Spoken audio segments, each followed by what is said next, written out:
Здравствуйте, это программа «Православный взгляд» на телеканале ТУА-24. В студии Татьяна Рамазанова. Сегодня мой гость Антоний Дулиевич, руководитель миссионерского отдела Кызылской епархии. Здравствуйте, Антоний. Здравствуйте, Татьяна. Здравствуйте, уважаемые телезрители. В Кунгурстуке, как мы знаем, есть храм-юрта, освященная в честь московской Матроны. И уже туда прибыл ковчег с частичкой ее мощей. И 2 сентября уже очень много православных и не только побывали. Матрона Московская наиболее известная. Святая. Святая, да. То есть, почему? Можно поговорить об этом.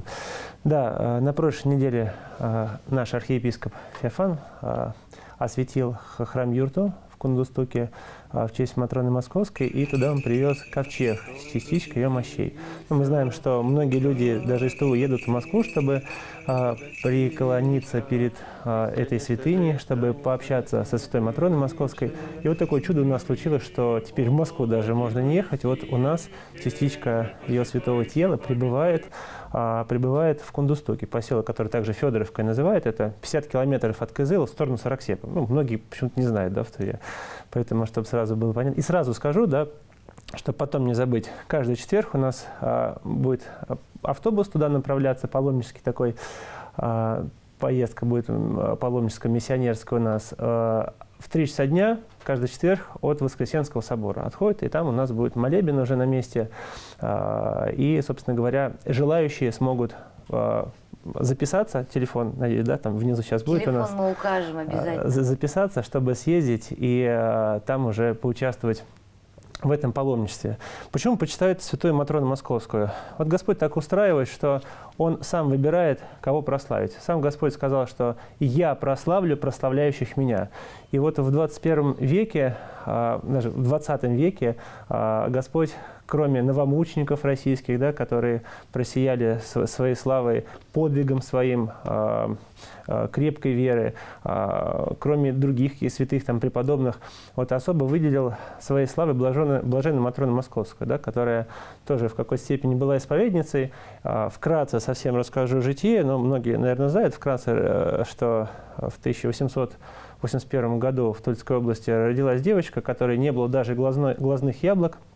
Но начали всю жизнь сопровождать чудеса, начиная от крещения, и потом уже, когда она была маленькой, к ней люди стали приходить. Потом ее парализовало, уже когда она была, по-моему, даже совершеннолетней стала. И в итоге всю ее жизнь это было одно большое скитание.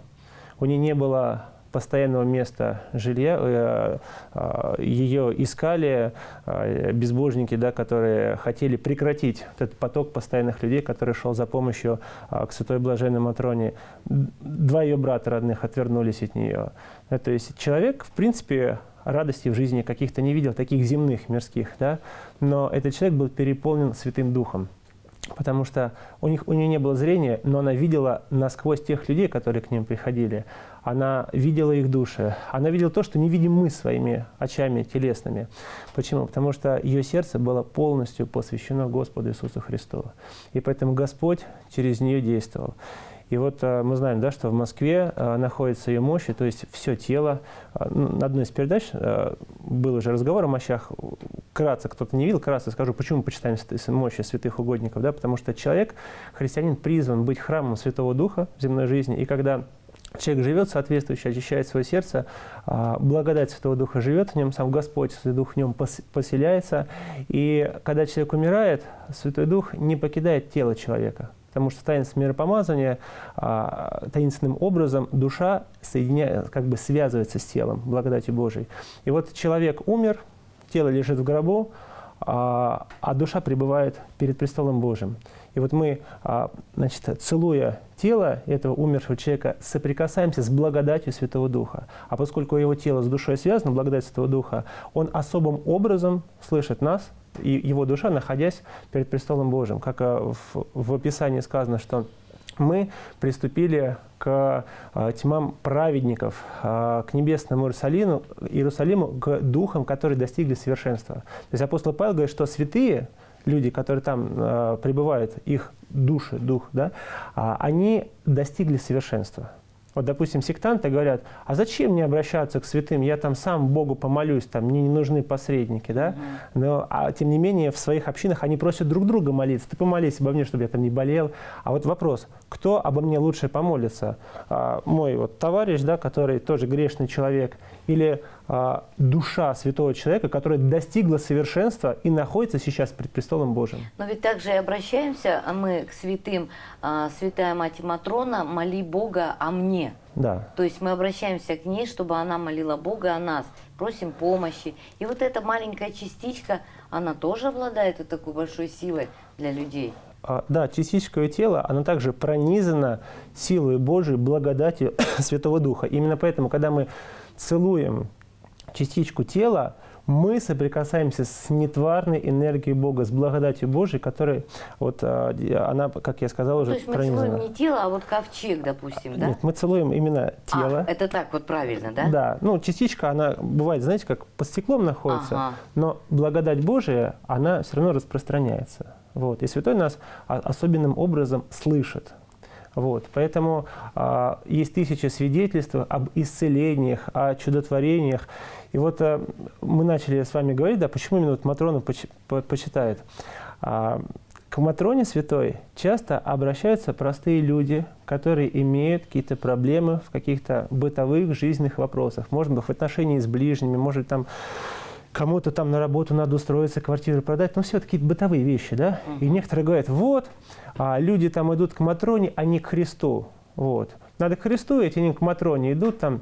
Но, понимаете, Господь так устроил не случайно. Почему?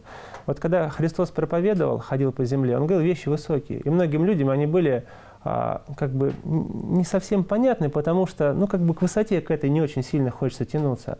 Люди хотели хлеба, хотели исцелиться, но Господь не отринул их. Он не сказал, что вам не интересны высокие духовные вещи, да, и поэтому вас не буду исцелять, хлебом не дал. Он все давал. Почему?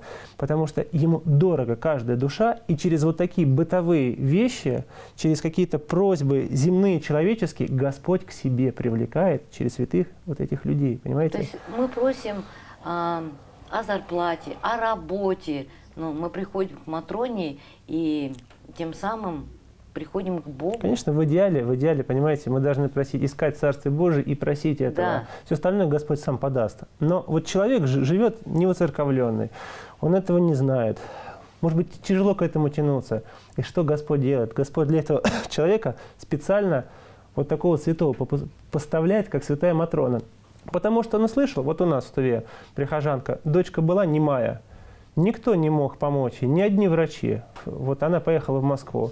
Когда они приблизились к мощам Матроны святой, девочка заговорила, а ей 7 лет уже было на тот момент. Вот она сейчас ходит в храм наш, да. То есть вот, пожалуйста, яркое свидетельство. Другой услышал, у него вера, значит, какая-то появилась, потому что в Писании сказано, что вера до слышания. Он тоже пошел, попросил, тоже помогло. Другой услышал, понимаете? То есть, а через это они ко Христу пришли. Они приняли святое крещение, Бог им все грехи простил, и они стали дочерями Бога. То есть Господь вот именно так, через святых к себе призывает. А святая Матрона, у нее какое для нас послание? Не просто там вот помочь, вот вам помощь, она нас всех ко Христу зовет.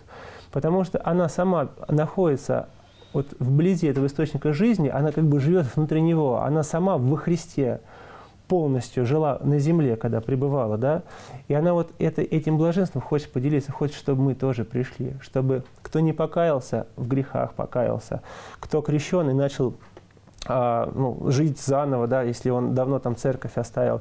И вот тут характерная очень вещь. Знаете, есть люди, которые думают, что там гадалки сходи какой-то там к целителям, так называемым бабкам, да, что к Матроне то одно и то же. Нет. Вот когда приходили люди к святой Матроне при земной жизни, она очень строго запрещала ходить к такого рода людям, к людям, которые говорят, вот, человек приходит какой-то, так называемый, к бабке, да, там, и говорит, вот у меня тут это самое фурункул вскочил, ты там давай что-то сделай. Это бабушка, да, там, помолилась, очень наш почитала, а потом читает заговор. Заговор что такое? Молитва – это обращение к Богу. Заговор – это кому обращение? Это обращение к нечистой силе. И в итоге у человека там фурункул прошел, а через месяц онкология появилась. еще хуже стало. Да? То есть исцеление не происходит. Происходит только временное какое-то успокоение, вот, бесы не могут человека исцелить. И вот такие люди, знахарки, вот эти целители, там, всякие там экстрасенсы, некоторые из них сознательно обращаются к нечистой силе, некоторые обмануты нечистой силой и несознательно обращаются к ней. Святая Матрона, когда к ней приходили люди, она говорила: не я вам помогаю, вам помогает Иисус Христос, но Он поможет вам только в том случае, если вы будете по заповедям и жить. Пришел один человек к Матроне, помоги там, помолись. Она говорит: а вы вот живете в блуде. Там, мужчина и женщина живет, вы не расписаны, вы не повенчаны. То есть вы живете в блуде. Вот. Друг другу никому даже по паспорту не приходитесь.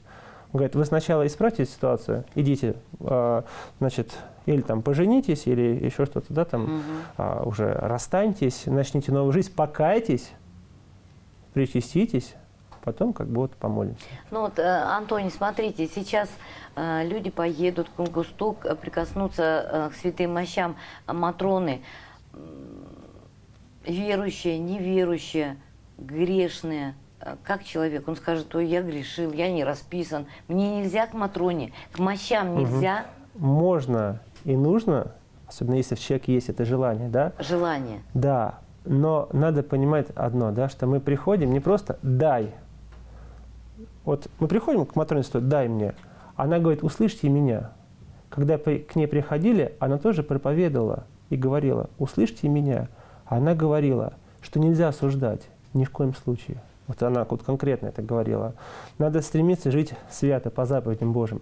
То есть, чтобы нам что-то от нее получить, нам надо ее услышать, послушать. Понимаете? Есть ее наставление, там, кто приедет, может, печатаем, дадим. Вот, потому что, понимаете, общение со святым, оно вот как мы с вами общаемся, так за общение со святым. Мы читаем книги святых отцов, мы с ними общаемся, они с нами реально разговаривают. Когда мы читаем «Жития святых», святой реально за меня молится, если я читаю «Жития святых». Вот. И когда я прошу что-то с желанием исправиться, с желанием чуть-чуть подражать подвигу, хотя бы чуть-чуть подвигу этого святого, то святой реально вмешивается в мою жизнь. А если у меня сердце закрыто для Бога, а если у меня сердце закрыто для этой дружества, я просто говорю: слушай, помолись там вот эту проблему решить. Да может и даст святой, может и даст. Вот. Только мне это, может быть, пойдет не во благо. Вот, понимаете? То есть Господь может нас исцелить от всего угодно. Вот. Но некоторые исцеления, некоторые от Бога вещи, которые мы считаем, что Господь должен сделать, они могут нам пойти на пользу просто, понимаете? В твоей жизни произошло чудо, Бог тебе явил чудо, да, ты будешь спрошен, почему чудо Бог тебе явил, почему ты жизнь это не начал. И вот еще хотелось бы такую вещь сказать, знаете, честно, когда я сам приезжаю туда, в Кунгустук, я примерно раз в 2 недели, раз в неделю бываю там в этом храме, там очень дружные прихожане, хотя вот приход где-то 2 года существует только, сейчас только храм появился. Я сам там реально чувствую присутствие Святой Матроны Московской. Вот реально, что там хозяйка. Ты приезжаешь и чувствуешь, что получаешь от нее благословение, которое распространяется не только на тебя, но и на твоих близких, и все это как бы в жизни видно. И вот святые – это настолько близкие к нам люди, настолько реальные наши друзья, что, просто, не знаю, я вот лично очень счастлив, что я православный христианин, потому что у меня столько друзей есть там, на небесной родине. И иногда даже, знаете, вот христианин вообще ничего не боится. Почему? У тебя столько там народу, у тебя родных, которые за тебя там молятся, за тебя переживают и реально участвуют в твоей земной жизни. Понимаете? То есть святые, они ведь не посредники между Богом и человеком. Они проводники, как можно сказать? Смотрите, я объясню. Вот протестанты говорят, в Писании сказано: один ходатай перед Богом Иисус Христос. Но они что делают? Они по-сектантски обрывают цитату, обрывают стих. Там апостол Павел говорил: один ходатай, искупитель Иисус Христос. Как искупитель, единственный, один ходатай. Нет больше искупителей, кроме Иисуса Христа. Но в другом месте апостол Павел называет Моисея ходатаем. Господь через пророка Иезекииля говорит, что мне нужен человек, который будет стоять между мною, Господь говорит, и между народом. То есть как бы вот такой посредник. Поэтому тут дело не в терминологии. Господь устроил так, что мы нуждаемся в молитвах святых, чтобы мы не возгордились. Вот как говорят сектанты, нам не нужны ваши святые, что нам на ваша Богородица, что нам ваша Матрона, мы сами. То есть, а представьте, а как ты в рай-то войдешь? В раю же, представь, Богородица, Матрон стоит, ты их не почитаешь, они тебе не родные, они тебе не друзья. Они, как бы понятно, да? Вот. И поэтому мы-то думаем, я сам великий человек, мне не нужны посредники. А тут я понимаю, что я сам что-то не могу к Богу прорваться, и грех какой-то, не могу с какой-то страстью справиться. И тут я нуждаюсь в молитвах какой-то немощной, слепой женщины, инвалида, который не мог передвигаться, которого не было крыши над головой, но молитва которого изменила сотни тысяч людей. Поэтому говорят, я сейчас вспомнила, обращаюсь к тебе, помощницы моей, скорой помощницы моей. Это к Богородице, да. Вот. Да, скорее всего, они помощники вот именно Смотрите, в таких делах. Тут дело не совсем... Или все-таки никакой не терминологии, главное открытое сердце. Главное понимать, понимание. что Господь святых называет «вы друзья мои». И Он, естественно, слышит их, Он и сам может помочь, но Бог устроил, что мы молимся святым, чтобы была любовь между небесной церковью и земной. Потому что вот апостол Павел жил, а апостол Петр жил, а потом он умирает. Апостол Петр говорит, что я после исшествия из своей земной вот этой храмины, я все равно буду с вами. Да? То есть апостол ушел, а там он молится за нас. И вот любовь, она не разрывается смертью. Вот почему у нас, когда происходят похороны, часто, вот даже вот твинцев мы православных, когда хороним, мы очень сильно радуемся иногда. То, что вот видишь, человек, он жил по Богу, ушел к Богу. У тебя нет чувства, что он куда-то все ушел, там все. Вот есть чувство, что он живой, что он там же, так же как бы с нами продолжает, но он уже живой перед Христом. Не просто как мы тут в этом мире живем, да, со страстями, со всякими там болезнями. Он уже там перед Христом. Есть радость, понимаете? А человек, который живет без Бога, разве есть в смерти какая-то радость? Никакой радости нет. А поэтому мы знаем, что святые, они не умирают. Они дальше продолжают жить и участвовать в нашей жизни. И вот это, понимаете, это великая радость. И каждый человек может со святыми просто познакомиться. Даже вот пришел к святой Матроне и сказал: святая Матрона, я тебя не знаю. Вот мое сердце открыто, я хочу с тобой познакомиться. Я вот к тебе обращаюсь. А святые как нам отвечают? Отвечают через какие-то обстоятельства. То есть я помолился к нему, но и чувствую, что вот помог он мне, значит, он здесь, значит, он меня слышит, значит, моя дружба и любовь с ним уже как бы вот зародилась, и дальше она будет продолжаться. И один из святых, по-моему, святой Игнатий Брянчанинов, говорил, что как определить, что вот я нахожусь в дружбе с святыми или нет. И если я часто к одному и тому же святому молюсь, значит, эта дружба есть. То есть и он сам подвигает меня к молитве, чтобы я к нему обращался. Вот. Поэтому каждый человек, если он свое сердце откроет, сможет не только что-то получить, потому что Бог через вот какие-то наши немощи, через наши какие-то проблемы привлекает нас к себе. Это самое главное. Понимаете? Это самое главное. Потому что, ну хорошо, я попросила у святой Матроны исцеления там, ну, от какой-нибудь там болезни. Ну, исцелила меня, да. А дальше что? У меня же грехи остались. Если я умру не раскаянным, то я не смогу к Богу попасть после смерти. Вот самое главное. И святые нам об этом напоминают. Понимаете? Господь сказал: будьте святы, ибо я свят. И Он сказал: прославлю прославляющих меня. Тот человек, который в земной жизни прославит Христа, Христос дал слово, что Он его прославит. И вот Матрона святая, немощный человек, не имеющий никакой радости в земной жизни, земной человеческой радости, она всем своим сердцем, всей своей проповедью, когда к ней люди приходили, она прославляла Иисуса Христа. И Бог так ее прославил, что мало не покажется, что вот в Майами есть храм честь Святой Матроны, вот в Кундустуке есть храм Святой Матроны, понимаете? И мусульмане к ней приходят. К ней приходят люди вообще совершенно разных мировоззрений, верно, потому что знают, что помогает, понимаете? То есть, потому что как реально говорил Бог в прошлой показывает. программе отец Амвросий, к пустому колодцу никто ходить не Да, будет. совершенно верно. Спасибо, Антоний. Еще раз хочу напомнить нашим телезрителям, что это была программа «Православный взгляд». В селе Кунгустук, Федоровка, в 50 километрах от Кызыла, есть храм-юрта, освященный в честь блаженной Матроны Московской. И сейчас там находится мощи, в ковчеге кусочек, частичка Матроны Московской. И каждый четверг в 3 часа дня от Воскресенского собора туда отходит автобус. Записаться можно по телефону, который вы видите сейчас на экране. Спасибо, Антоний, храни Господь. И вас тоже. До встречи в Кундустуке.